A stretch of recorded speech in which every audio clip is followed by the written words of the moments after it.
La coopérative et la paysannerie, deux partenaires indissociablement liés. Coopérative Lacaille sur Presse Éminence, Jonathan Gaspard. Nous allons faire un petit parler sur l'histoire microfinance dans le pays d'Haïti. Suivant chercheurs, en Haïti, microfinance a été commencé en 1937. L'État connaît un essor considérable dans le Grand Sud en 1946 et en 1949 avec la création de la coopérative La Petite Épargne dans la vallée de Jacmel et la Caisse populaire Sainte-Anne de Campirin, qui vient pour sigle CAPOSAC. Dans l'intervalle là, l'activité microfinance est bonne uniquement avec l'entreprise coopérative parce que c'est la loi qui te fixe taux d'intérêt qui devait pratiquer ce marché. À titre d'exemple, nous sommes capables de citer la loi 2 avril 1981 qui te fixe taux d'intérêt pour coopérative prêter membres à 1% le mois, soit 12% l'an. Donc, à cause du taux d'intérêt qui est trop faible, la classe des affaires est jugée l'étape très difficile pour couvrir des dépenses d'exploitation par rapport à risque qu'il y a avec activité crédit, voire pour espérer en quelconque profit. En guise de conséquence, en 1990, le secteur bancaire haïtien gagné seulement 1500 crédits sur toute l'étendue du territoire national. Marché microfinance a libéré le 17 mai 1995 après un décret président Jean-Bertrand Aristide Tebran pour libéraliser tout l'intérêt sur le marché financier. Avec décret ça, l'État n'a pas intervenu sur le marché encore pour fixer taux d'intérêt. Désormais, c'est loi marché, la loi de l'offre et de la demande qui a bien pour fixer taux d'intérêt.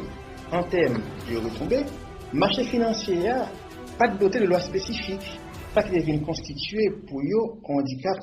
Le marché financier n'a pas éclaté pour référence dans l'histoire de la République. La banque commerciale n'a pas rentré dans la microfinance. À titre d'exemple, nous avons une banque de l'Union haïtienne BIH qui est capable de démarrer avec l'opération microfinance en 1996 avec le programme Crédit Populaire. En 1999, Unibank a démarré avec une filiale microfinance qui portait le nom Microcrédit National MCN. En 2000, Groupe Banque là a créé Sogisol. En 2002, Banque Populaire Haïtienne a démarré un programme de microfinance qui est porté le nom Crédit pour tout le monde. En 2003, Capital Banque créé Microcrédit Capital qui vient pour sigle MCC. Nous avons souligné pour l'institution microfinancière qui vient pour sigle IMF, divisé en deux catégories, IMF coopérative et IMF non coopérative. Institution de microfinance coopérative composée uniquement de coopératives d'épargne et de crédit que nous relèvons généralement caisse populaire. Et c'est seulement qui doté d'une loi spécifique. Nous allons de loi 26 juin 2002. Nous avons institution de microfinance non coopérative qui est composée avec des ONG, des associations et des filiales de banques commerciales.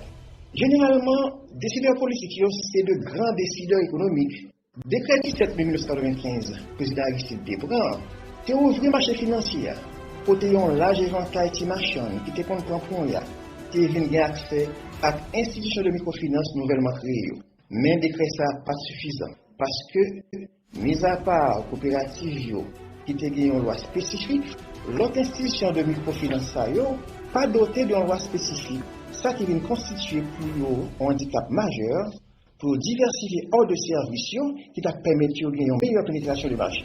Pour nous conclure, le 5 juin 2020, le président Jovenel Moïse prend un décret qui dote le pays d'une loi spécifique qui régit le fonctionnement institution de microfinance non coopérative, avec possibilité pour certains là-dedans de faire épargne, à l'instar de caisse populaire et banque commerciale.